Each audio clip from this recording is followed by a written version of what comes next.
How's it going, Rogues Gallery, and welcome to another Flesh and Blood video here on Red Zone Rogue. Today, I'm going to give you some quick tips on Uprising Limited. I just got back from the Uprising World Premiere event, actually just yesterday, and I played a ton of Limited. I participated in the World Premiere Uprising event, which was sealed, as well as 2 separate Uprising drafts, and overall for the weekend I went 13-2 out of 15 rounds, only losing twice. And I have some opinions on Uprising Limited. Spoilers, it's amazing. I think this is actually their best limited environment yet. If you were kind of down on Tales of Aria because of the arcane damage, it is a completely different ballpark with Uprising. It is so good, and we'll talk about that in today's video, as well as, like I said, give you some tips. Before we begin though, I do want to mention my new affiliate link with Forge and Fire Gaming. They are an LGS that I personally buy a lot of my Flesh and Blood sealed products from. I'm actually really glad to finally partner with them because, like I said, I've been buying sealed products from them for actually since like Monarch or so. I do have an affiliate link in the description down below. They have excellent prices. They've never been one of those stores that like gouges everyone for first edition. They have Uprising First Edition currently for, I think it's like $79.99. Like I said, links in the description down below, so highly recommend them. Great customer service, and they're also the store that did all those Federico Musetti commission playmats, like the Lexi one and like the Holiday one with Oldham and Briar and Lexi. Great stuff, so highly recommended. But without further ado, let's talk about Uprising Limited. So overall, I love Uprising Limited. It is an absolute blast. There's a lot of interactivity compared to something like Tales of Aria, where there's like basically no arcane barrier. Well, here we have arcane barrier at common. We have a token helm that helps with that. We have the Phoenix Flames. We have a lot of stuff to talk about. So let's do it. All right, so the first card I want to talk about is Helios Meter. It's this hat, right? So this is a token item. So you can just put this in your deck no matter what. Doesn't matter if you got it in your sealed pool or if you drafted it. Well, you can't draft it because it's a token. You can always put this in your deck, and it is very good. There's a good chance that you do. What's actually really interesting about this card is that you can use its ability multiple times on the same source. So if you have a lot of resources, you can crack your Helios Meter, I really don't know which one it is, and then use it multiple times on the same source. So if you need to prevent a massive arcane damage attack coming in from Icelander, or if you need to, split this up between multiple attacks from someone like Dromai or Phi, you can definitely do that. This card is actually fantastic and really just adds a baseline level of interactivity with your opponent. So very good. Do not underestimate the power of this card, and do not use it just kind of willy-nilly. Definitely save this for when you really need it. I would say if you are playing against Phi or even Dromai, but it depends on the situation, but Phi with a 5-card hand, 4-card hand plus Arsenal, this is a turn that you may consider using this on, or the new Quell mechanic. And I said the same is true for Dromai, depending on how many dragons she's got rolling up. And speaking of the new Quell mechanic, I think it is fantastic. There are a good number of common equipment in the set that have this Quell mechanic. And keep in mind, when you activate Quell, the card is only destroyed at the end of the turn. So you can keep activating Quell per source of damage. Now, unlike the Helios Meter, you can't activate this multiple times on the same source of damage. It has to be on different sources. But if your opponent's coming in with multiple little Ashwing Dragon tokens, then you can do it on each one. Or if your opponent is coming in with a bunch of separate attacks from Phi, you can use it on each one. Either way, Quell is fantastic. And keep in mind that both Quell and the Helios Meter apply to all forms of damage, not just regular damage. You can use it for arcane damage as well as your regular physical damage. Quell is fantastic. Do not underestimate these cards. They are very good. And speaking of arcane damage, we also have Arcane Barrier at common for every single class. Now, I didn't end up with the Ninja version, which is a leg piece of equipment, but there is a common piece of equipment with Arcane Barrier 1 in every single class, and this is highly recommended because I think Iyslander is greatly underrated right now. She might just be the best hero in Limited. Absolutely fantastic. Completely blew me away. I went 3-0 in an Iyslander draft, and I went 4-2 in the sealed with Iyslander. I think Iyslander is fantastic for multiple reasons that we will get into, but Arcane Barrier will really, really help you in that matchup. Now let's start talking about some specific tips when it comes to drafting or your sealed pool. So in draft, it's actually very interesting. I started out drafting Draconic in the draft that I went 3-0. The other draft I went 2-0. It was just kind of like a little side draft we had with friends and some judges. But in the official event draft I went 3-0, I had a 6-pick pivot into Iyslander. And I pivoted just because, you know, I was reading the signals, reading what was getting past me. I was getting past some very premium Iyslander cards, and I was like, okay, well, I know this dude's not playing Iyslander.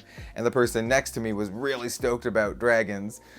Shout out to you if you're watching this. I don't know how old he was, but I want to say like under 15. He was really stoked about dragons. And so based on what was getting past to me and what the gentleman to my left was saying and picking, I saw him pick some of the double-sided dragons. 6-pick pivot into Iyslander. But before that, I think it's very smart to stay open with some generic cards or even Draconic cards, because remember, there are 2 Draconic heroes in the set. So if you can pick up stuff like this Blaze Headlong, it's pretty good and it keeps you open. I would play this in either Phi or Dromai, though I do think it is better in Phi. It's a 0-cost 4 attack that has go again if you've played a red card this turn, and you're gonna do that. You're gonna play a lot of red cards in Phi or Dromai, but cards like this to keep you open in your early picks, I think is very, very smart. All right, so let's just give some general tips about some of the heroes in Uprising. I personally think Iyslander, like I said, is severely underrated. There's a lot of hype about Phi going into the limited format, and I do think Phi is quite good, but I think Iyslander is incredible. Iyslander, you can do a ton of damage with Iyslander, and that's almost solely due, not entirely due, but a giant portion of it is due to the Waning Moon. Her token weapon is incredible. This card blew me away. This is so good. So for 2 resources, as an instant, if you've played another non-attack this turn, you can deal 2 arcane damage to a target hero. Now keep in mind, this cannot target allies, only heroes, but still 2 damage on your turn or 3 damage on your opponent's turn because it's an instant. And what I really liked about this is certain plays they just kind of like lead you into your Waning Moon, right? So you can do a 0-drop and then have a 2-pitch card and then just follow up with a Waning Moon. So just 0-cost non-attack into Waning Moon is a great play, or you can play a 1-drop into a Waning Moon with just a blue pitch card. And being able to do that, you know, being able to follow up a Waning Moon with just a 2-card hand is very, very good. So you can just, you know, block fairly liberally and then follow up with a 1-2 punch with your Waning Moon. And it's very hard to stop. You can push like, I don't know, like 4 to 6, 7 arcane damage a turn with that sort of situation. Cards that I would consider premium are basically any arcane damage dealing blue pitch card, but especially some of these 0-cost ice frosting cards. This card is looks not that great, right? It's a 0-cost card, deals 1 arcane damage. It's an ice card, so if you play it from your arsenal as an instant on your opponent's turn with Iyslander's ability, it does create a frostbite token, does deal that 1 arcane damage, and allows you to follow up with a Waning Moon for 3 more damage. So this plus a yellow pitch or blue pitch card in hand, like this in your arsenal, and a yellow pitch or blue pitch card in your hand on your opponent's turn is 4 damage and a frostbite token. And so what I love to do is my opponent would start off with an attack, right? So just any attack, and I would be like, okay, I have a response to that. So before I even declare blocks from my hand, I am going to play this at instant speed from my arsenal, force a frostbite token on you, and then you also have to deal with this damage. And that really right there puts opponents in a tricky situation, right? So they have to determine whether they want to pitch cards to prevent, you know, arcane damage from their Helios meter, or from Quell, or from Arcane Barrier, before they have a chance to follow up with another attack. So it's very, very strong, and it kind of puts your opponents in a tricky situation. And this is kind of like, you know, it's just a common, right? So these are not that hard to pick up. I really, really also like Aether Hail. The blue one does 2 damage, but like a blue Aether Hail in your arsenal and a blue pitch card in your hand equals 5 arcane damage on your opponent's turn, plus a frostbite token, and then a red one on your turn, plus a blue pitch card. It's just a casual 6 arcane damage. So good stuff. You can do a lot of damage, and this is just like baseline, you know, lowest barrier of entry, because these are just common cards. I consider cards like this premium draft picks. All right, so let's talk about FAB. In the draft that I went 2-0 with some judges and DM Armada and some other folks, I ended up going with FAB, and I think FAB is fantastic. And I actually applied some of what I learned from the sealed event to this draft with FAB, because a lot of the opponents that I was talking to, they were like, oh man, I wish more of my cards had unconditional go again, because there are some cards in the set that just have go again, and there are some cards that are like, hey, you only get go again if you have X number of Draconic Chain Links. So getting those unconditional go again cards was really important, and that's kind of what I focused on. So I ended up drafting a lot of cards like the Ronin Renegade, which I'm calling Shoryuken. Dude, it looks like a Shoryuken. And it's just a very simple card, 0 cost, attacks for 3, and has go again. It's really innocuous. There are other cards that are strictly better than this card in the set, but I consider cards like this pretty decent pickups in draft in FAB, because they're unconditional, 0 cost go agains. You can start your pain train with something like this.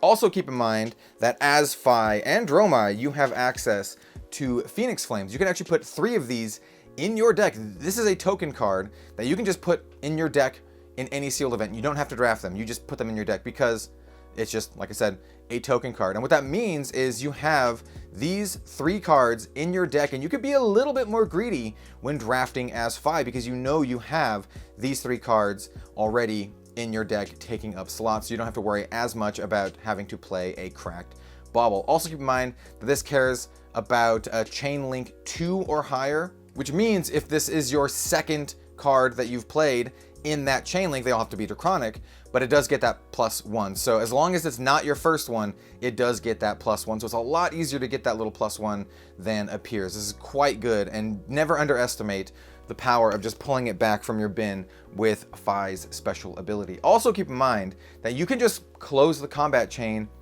when you want, right? So whenever you have the ability to spend an action point on your turn, you can just close the combat chain, and then stuff like this will go into your bin, so you can get it back with other card effects. Now last and probably trickiest, we have Dromai. Dromai is the hero I wanted to play most during the weekend, but it just didn't work out that way. My sealed pool was definitely pulling me towards Icelander, and then once again, I had a 6-pick pivot into Icelander in a draft, and then another draft that was telling me to play FAB. So I ended up no Dromai for the weekend, but I still have some general tips while playing Dromai. So the dragons are really good, and Dromai is one of those heroes where she can kind of snowball, right? So if you can get a lot of dragons, you can apply a lot of pressure, but you have to keep in mind that all of those dragons will have Phantasm because of the way the transform mechanic works. You have to put that ash underneath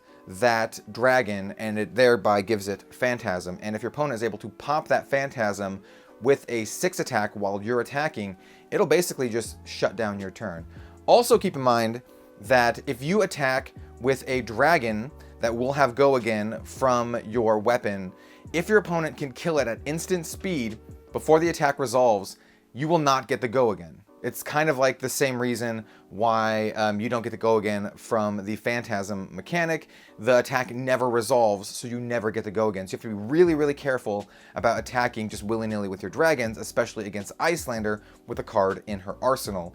So if you just attack with a dragon, they can just be like, okay, I kill it before it resolves, and then your turn's just kinda over unless you have some other shenanigans. And since I did it for the other two classes, I'd like to point out one common card that I was very much impressed by over the weekend, and that is Rake the Embers. Just being able to transform 3 Ashwings, all with a single card, and if you've played a red one, they'll all have Go Again, is really good. So if your opponent doesn't have a way to interact with that, you can just go to town. On my first impressions, I think Dromai might be the most difficult to play and to build out of the batch, but I also think that she has a very, very high ceiling. If you have a really, really good pool with Dromai, I think your deck is gonna absolutely slap.